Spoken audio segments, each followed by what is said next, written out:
அனைவருக்கும் அன்பான வணக்கங்கள். தியானத்துல உட்கார்றதுக்கு முன்னக்கூட்டி முதல்ல உங்கள ப்ரிப்பரேஷன் பண்ணிக்கணும். எப்படி? நல்ல உடலாலும் தளர்வா இருக்க போறேன். மனசாலும் தளர்வா இருக்க போறேன். உண்மையிலேயே ஆன்மீகம் என்றால் எதையும் செய்வதற்கு இல்லை. நமக்குள் நாம் ஓய்வாக இருக்க போறோம். நம்ம மூச்சை கவனிச்சுட்டு, அமைதியா ஓய்வா இருக்க தான் போறோம். இதுதான் நான் செய்ய போறேன். உண்மையிலேயே நான் கண்ண மூடி உட்கார்ந்து ஏதோ செய்யறதுக்கு, ஏதோ சாதிப்பதற்காக உட்காரல. எனக்கு நானே ஓய்வாக இருக்கிறதுக்கு தான் உட்கார போறேங்கிறத நீங்க என்ன செய்யணும்? ஒவ்வொரு அமர்வின் போதும் சிந்தனைக்கு எடுத்துக்கொள்ள வேண்டும். தியானத்துல உட்கார்ந்து அடக்கி ஒடுக்கிலாம் அப்படிலாம் செய்ய வேண்டாம். உடலாலும், மனதாலும் எந்த அளவிற்கு நீங்கள் உங்களை ஓய்வாக புரிந்து கொள்கிறீர்களோ, ஓய்வாக இருக்கிறீர்களோ, அந்த அளவு ஆழ்ந்த அமைதி கிட்ட நீங்க நெருங்கி போக முடியும். இதெல்லாம் கொஞ்ச நாள் தான். அந்த பழக்கம் நமக்கு ஏற்படுறது வரதான். இந்த பழக்கம் நமக்கு ஏற்பட்டு விட்டதுன்னு வச்சுக்கோங்களேன், நமக்கு வேற எதுவுமே கிடையாது.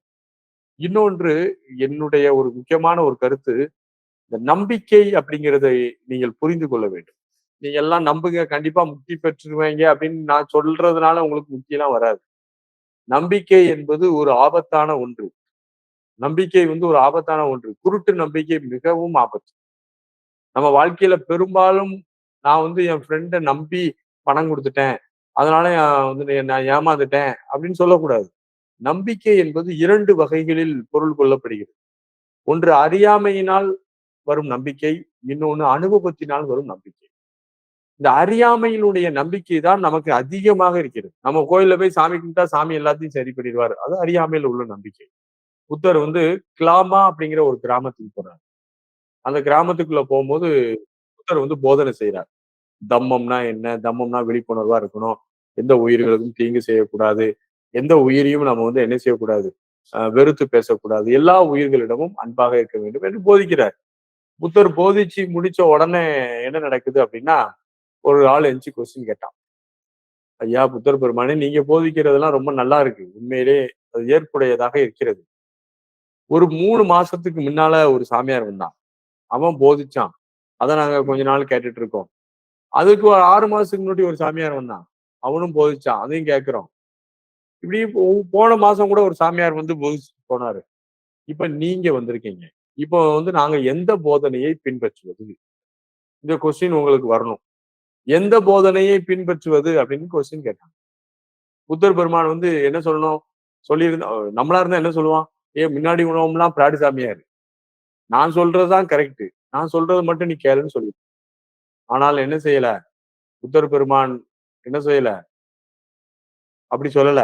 முன்னோர்கள் சொன்னார்கள் என்பதற்காகவும், பெரும்பான்மையான மக்கள் பின்பற்றுகிறார்கள் என்பதற்காகவும், அரசன் முதலிய ஆதிக்க வர்க்கங்கள் பின்பற்றுகிறது என்பதற்காகவும், என்னுடைய உறவு முறைகள் குடும்பத்தில் உள்ள அனைவரும் பின்பற்றுகிறார்கள் என்பதற்காகவும் ஒன்றை நீ நம்பாதே. எது உன்னுடைய அறிவிற்கும் அனுபவத்திற்கும் ஒத்து வருகிறதோ அதை ஏற்றுக்கொள் என்று சொன்னார். அதே போல நீங்க நம்பிக்கை என்ற அடிப்படையில நீங்கள் என்னையவும் நம்பக்கூடாது. நான் ஒரு வழிகாட்டி. உங்களுக்கு நான் வழிகாட்ட போறேன். உங்களுக்கு ஆன்மீக ரீதியா என்னுடைய அனுபவம் எனக்கு இருக்குது. சோ உண்மையிலே ஒரு அனுபவம் இருக்கிறது. கிட்டத்தட்ட ஒரு 30, 32 ஆண்டுகளுக்கு மேல தொடர்ந்து இந்த துறையில ஆராய்ச்சிகள் செய்து வந்த ஒரு அனுபவம் இருக்கு. அந்த அனுபவத்தை நான் உங்களிடம் பகிர்ந்து கொள்ளப் போகின்றேன். ஆனா நீங்க என்னைய குருட்டுத்தனமா நம்பக்கூடாது. ஒரு மாஸ்டர் ஒரு குரு உதவி செய்ய முடியுமே தவிர, குரு உங்களுக்காக சாப்பிடவோ, உங்களுக்காக பயிற்சிலாம் செய்ய முடியாது. உங்களுக்கான பயிற்சியை நீங்கள் தான் செய்ய வேண்டும். உங்களுக்கான மனதை நீங்கள் தான் பக்குவப்படுத்திக் கொள்ள வேண்டும். குரு அந்த பக்குவப்படுத்துவதற்கான வழிகளையும், வாய்ப்புகளையும் தருகிறார். ஆசீர்வாதம் பண்றார். பிளெஸ்ஸிங் பண்றார். உங்களுடைய அந்த பிளெஸ்ஸிங்ஸ் என்பது தூய எனர்ஜியை குடுக்கிறார். தூய பிராணசக்தியை உங்களுக்குள்ள கொஞ்சம் குடுக்கும்போது, உங்களுக்கு கொஞ்சம் சௌரியமாக இருக்கிறது. கொஞ்சம் இலகுவாக இருக்கிறது. அவ்வளவுதான் ஒரு குருவால் செய்ய முடியுமே தவிர, நீங்கள் தியானம் செய்ய வேண்டியது நீங்கள் தான். அதே மாதிரி குருட்டு நம்பிக்கை என்பது எப்போதும் ஆபத்தான ஒன்று. அதை நாம் எப்போதும் யாரிடமும் வைக்கவே கூடாது. ஞான சலிப்பு சிலருக்கு தந்துரும். சிலருக்கு பாத்தீங்கன்னா, எந்த அனுபவமும் இருக்காது. ஒரு சின்ன துளி கூட நடந்திருக்காது. அதனால அவனுக்கு ஒரு நம்பிக்கை அதுல வரமாட்டேங்குது. அதனால நமக்கு அனுபவிக்கக்கூடிய ஒன்றுதான் நம்பிக்கை வரணும். நம்பிக்கையிலே இவ்வளவு விஷயம் இருக்கு. நம்ம அனுபவிச்சா மட்டும் தான் நம்ப முடியுங்க. நீங்க திருநெல்வேலிக்கு வாரீங்க. திருநெல்வேலிக்கு வந்த உடனே ரயில்வே ஸ்டேஷன்ல இறங்குறீங்க. இப்ப திருநெல்வேலில அல்வா ஃபேமஸா இருக்கு. ஏதாவது ஒரு கடையில போய் அல்வா வாங்கி சாப்பிட்டுறலாம் அப்படின்னு நினைக்கிறீங்க. நீங்க வந்த உங்களுக்கு ஒரு தலையில பெரிய இடி விழும். ஏன்னா அங்க இருக்க எல்லா கடையுமே திருநெல்வேலி அல்வா கடைன்னு போட்டிருப்பான் போர்டு. திருநெல்வேலி அல்வா கடை, திருநெல்வேலி அல்வா கடைன்னு போர்டா இருக்கும். நீங்க எந்த கடைக்கு போவீங்க? தெரியாது. அங்க போய் எங்கேயாவது வாங்கி சாப்பிட்டு ஏமாந்துருவீங்க. அப்போ அனுபவம் என்பது என்ன? அங்க ஒரு 2, 3 கடைகள் இருக்கு. முக்கியமான கடை. சாந்தி ஸ்வீட் இருக்கு, இருட்டு கடை இருக்கு, விசாகா பவன் இருக்கு. இப்படின்னு ஒரு 4, 5 கடைகள் இருக்கு. திருநெல்வேலிக்காரங்களுக்கு அந்த கடையெல்லாம் தெரியும். அவங்க வந்து என்ன செய்வாங்க, அந்த கடையிலேயே எங்களுக்குள்ள கம்பேரிசன் இருக்கு. எது நல்ல ஒரு சுவை தரக்கூடியது, எது ஒரு நல்ல சுவையா இருக்கும் அப்படிங்கிற ஒரு நம்பிக்கை இருக்குது. அப்ப நாங்க இருட்டுக்கடை அல்வா, அ சாந்தி ஸ்வீட்டு, விசாகா பவன், கேசவா பவன் ஒரு 5 கடைகள் இருக்கு. இந்த 5 கடையில நீங்க எந்த அல்வா நல்லா இருக்குன்னு சொல்லி உங்களுக்கு நம்பிக்கை வரும்? 5 கடையிலயும் வாங்கி தனித்தனியா சாப்பிட்டு பார்த்து ஒரு எக்ஸ்பீரியன்ஸ் வரும். அதற்கப்புறம் நீங்க இருட்டுக்கடை அல்வா பெஸ்ட்டா இருந்ததுன்னு நீங்க டிக்ளரேஷன் பண்ணலாம். அது எப்படி டிக்ளரேஷன்? குருட்டு நம்பிக்கை அல்ல அது. நீங்க அனுபவிக்கிறீர்கள். அந்த அனுபவத்தை நாம என்ன செய்றோம்?